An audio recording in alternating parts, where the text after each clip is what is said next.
mesmo que eles não tenham a informação, mas se eles puderem buscar, para nos trazer.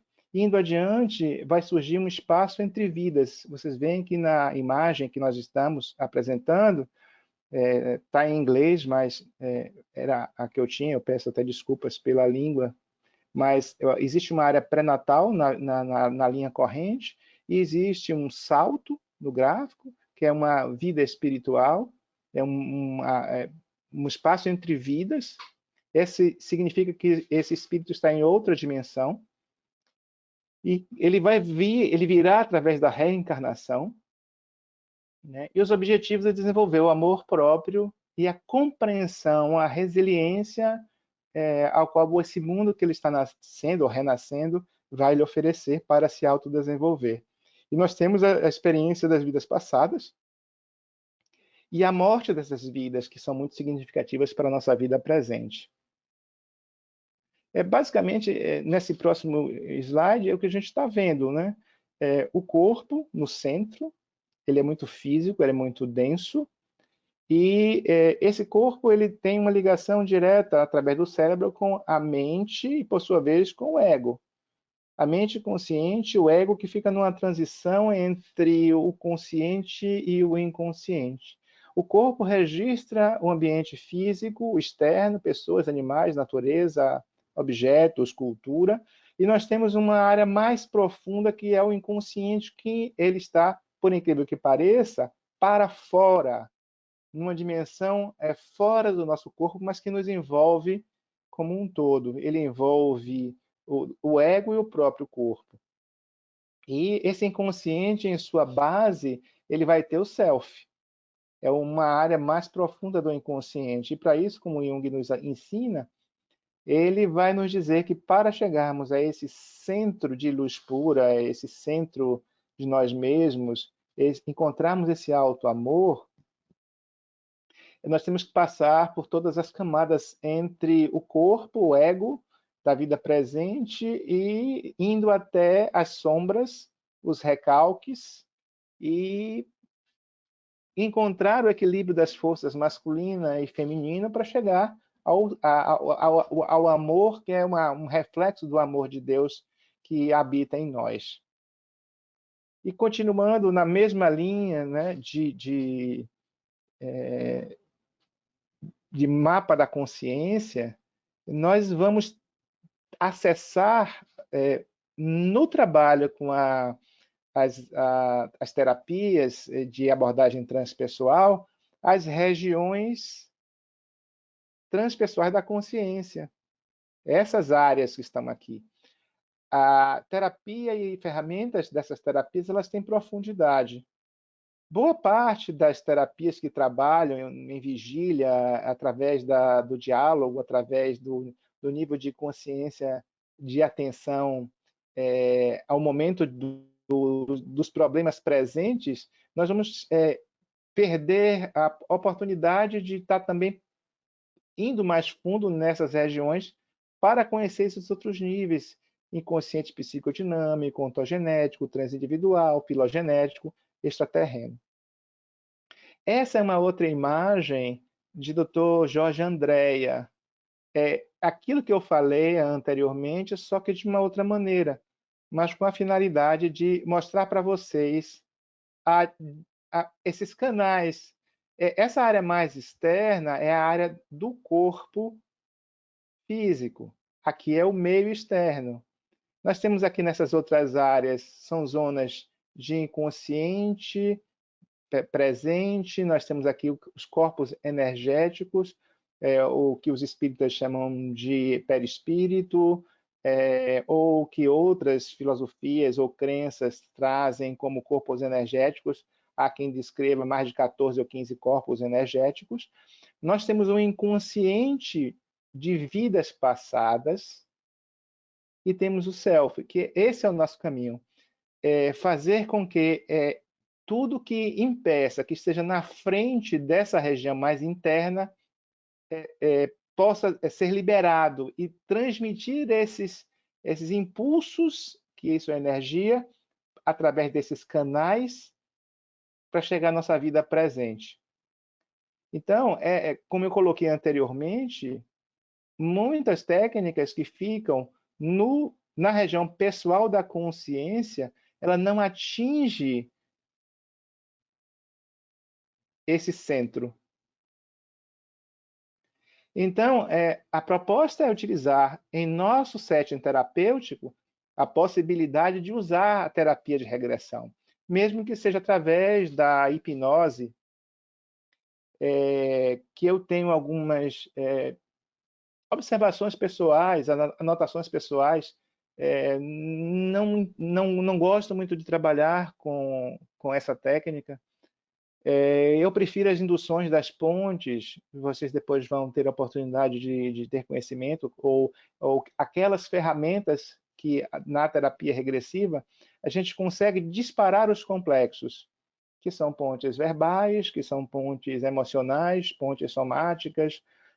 Através de uma música nós podemos fazer também uma ponte, né? Então, existe uma variada forma ou maneira da gente poder despertar esse processo de tocar esse inconsciente profundo, tocar esses núcleos de consciência que estão desarmônicos, ter conhecimento sobre essas questões, fazer as catarses ou liberações em vários níveis, seja ele um nível físico, seja ele emocional, seja ele na mente ou mental e espiritual também. Mais um recorte daqueles mesmos centros, para a gente poder entender. Eu trouxe essas cartografias porque existe uma base, existe uma direção que a terapia regressiva deve tomar, que não é só por curiosidade. A curiosidade não funciona para os trabalhos. Elas quando trazem vidas sem importância. A pessoa não está madura ainda com a responsabilidade do conteúdo que vai acessar para fazer a transformação do seu comportamento hoje. Ela não está pronta para que na vida atual ela faça mudanças comportamentais, para que ela se reconheça como algoz de si mesma. Então, nos disfarces que ela faz para se proteger dessa vergonha dela própria, então ela vai pela curiosidade, ela vai pelo interesse de coisas místicas, mas já procura. Então, cabe a nós, terapeutas, fazermos mudanças para que elas possam acessar de fato esses núcleos de vidas passadas aqui em azul. Eles fazem uma camada tão forte aqui em volta dessa área do inconsciente de vida passada que os reflexos do self eles têm dificuldade em transpor essa zona. Esses núcleos, quanto mais próximos ao núcleo do self, são núcleos que não se identificam com a própria vida passada, porque são vidas dármicas, isto é, vidas que já refletem, de certa forma, como antenas refletoras, a energia sélfica. Essas mais externas, elas são vidas mais identificadas com o sofrimento, com dor, ou com comportamento aviltante, se tornando algoz. Então, todas essas camadas, elas vão ter fluxo de energia que saem do self, passam por aqui e nos atingem vendo um mundo diferente, um mundo onde o sofrimento é ensinamento, onde a perspectiva sempre é positiva. E quando nós temos muitas vidas mal resolvidas, que são essas vidas aqui mais para a periferia deste centro de inconsciente, e elas fazem verdadeiras barreiras a essa energia mais interna, nós nos tornamos muito pessimistas. Nós não entendemos por que precisamos aprender o sofrimento, a dificuldade, a dor, a carência, e nos revoltamos, nos frustramos e não aceitamos, porque não entendemos, porque nos tornamos egocêntricos e bastante narcisistas, quando não nihilistas, e negamos toda essa necessidade de fazer essa transformação. O meio, ele está aqui com o nosso corpo, que é também muito importante hoje, uma outra imagem também do Dr. Jorge André dos Santos, um psiquiatra, falecido há um pouco tempo, 2 anos talvez, que tem uma obra fantástica, onde ele faz a mesma foto anterior, com outro recorte. Esses pingos que vocês veem aqui meio prateado ou dourado, são essas energias que emanam do self, dessa região aqui, ó. Vejam que alguns são dourados, refletem a cor do self, porque conseguiram passar por essa trama de vidas passadas que bloqueiam. Se você perceber, existem outros que são mais escuros. Esses centros de energia que perpassam por vários corpos até o corpo físico e até o pensamento, através da mente, eles são energias oriundas não deste centro, mas deste centro de inconsciente de vida passada com os seus traumas, ou como o doutor Jorge, o doutor Ruger, ele chamava de samskaras. Aqui é uma outra imagem que eu quero chamar a atenção para que vocês vejam aqui a hélice do DNA. Então, essas energias não chegam só através de energias que vão para o psiquismo, através da mente, e chegam através do cérebro. Elas também atingem o DNA. E tem uma particularidade importante, que nós vamos ver mais adiante, sobre a epigenética, que hoje a gente sabe que comportamento é tão importante quanto ver as vidas passadas. Porque, assim, se a gente não muda a maneira de ser no mundo, a gente não muda o complexo da vida passada. Se a gente não muda o complexo da vida passada, nós continuamos agindo conforme fomos e não conforme queremos ser. E esse comportamento, quando a gente muda a maneira de ser no mundo, ele faz com que algumas substâncias químicas no corpo sejam liberadas, neurotransmissores.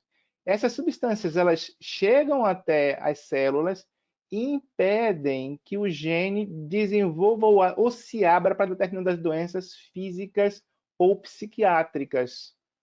Portanto, se eu mudo o meu comportamento antes de ficar esquizofrênico, hoje nós sabemos que o jovem em desenvolvimento ele pode nascer com uma série de genes que facilitam o desenvolvimento de doenças psiquiátricas, dentre elas a esquizofrenia. Por exemplo, se na adolescência esse jovem passa a usar algum aditivo, alguma substância, por exemplo, a maconha, em desenvolvimento, e esse sistema vai estar fechado aos 24, 25 anos, e se a maconha potencialmente pode levar a desenvolvimento e abertura de esquizofrenia, porque ele vai justamente nesse indivíduo que a gente não sabe que é portador daquele tipo de gene, mas que abre para a esquizofrenia. E tantos outros que não abrem. Tantos outros que não têm esquizofrenia induzida por maconha, pelo uso da cannabis. Então, como a gente não sabe quem tem ou quem é portador, para dizer, olha, você é portador de tal gene, de tal grupo, e se usar a cannabis, vai desenvolver esquizofrenia. Você é um futuro esquizofrênico. Muito provavelmente. Mas o outro, não, você pode usar porque você não tem um gene que abre para a esquizofrenia. Então, preventivamente, para evitar uma prevalência de uma doença degenerativa, onde compromete a vida, compromete a cognição e outros níveis da existência dessa pessoa, a gente diz, olha, o aconselhável é você, que a gente já que a gente não sabe, que você não use. Então, a mudança desse comportamento, se nós evitamos fazer aquilo, faz com que o gene não abra, porque não há a ordem do RNA mensageiro para abrir. Assim é com câncer de mama, assim é com doenças autoimunes, assim você pode levar isso para outras instâncias da vida da gente, do nosso corpo. Esse slide que a gente está apresentando aqui é um outro slide que a reencarnação ela existe para que a gente faça esse eixo evolutivo vertical. Esse é o eixo do crescimento espiritual. Esse é o crescimento da consciência. Enquanto energia de consciência, ela precisa se liberar das influências das características anteriores, das quais esse espírito, ou essa consciência, como queiram chamar, experimentou com as mudanças existenciais, através das funções psíquicas de Jung, ajustando e desenvolvendo a percepção dos reis, né? Razão, emoção, intuição e sentimento, agindo, percebendo o mundo mais real à nossa frente, utilizando de informações importantes não só oriundas de filosofias, mas da própria ciência e de vários outros instrumentos que nos informam sobre tantas coisas, as nossas próprias experiências meditativas nos trazem muitas informações que nós podemos validar e mudar o nosso comportamento, fazendo com que a epigenética ela funcione muito bem e impeça que as nossas futuras gerações sejam portadoras das nossas mazelas.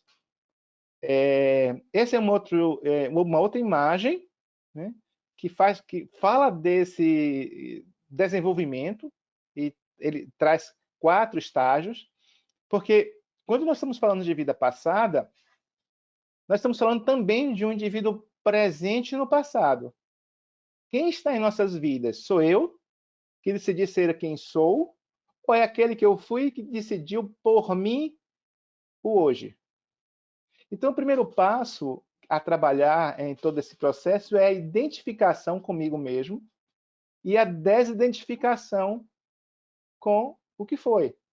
Então, para fazer essa transmutação, primeiro eu preciso me reconhecer, eu preciso saber quem eu sou enquanto pessoa, o que realmente eu quero, o que é bom para mim, ter discernimento, ter responsabilidade, ter comprometimento. Então, são muitas coisas que a gente tem que fazer, e a terapia precisa trabalhar isso cognitivamente, no discurso, no diálogo, na reflexão, na parte realmente da conversa, para a partir daí começar a trabalhar os estados de consciência alterado, fazendo com que eu esteja ancorado, eu esteja em mim, para então olhar essas outras personalidades que eu fui e fazer a transformação, a elaboração dessa nova vida e a integração de todo esse conteúdo em mim mesmo.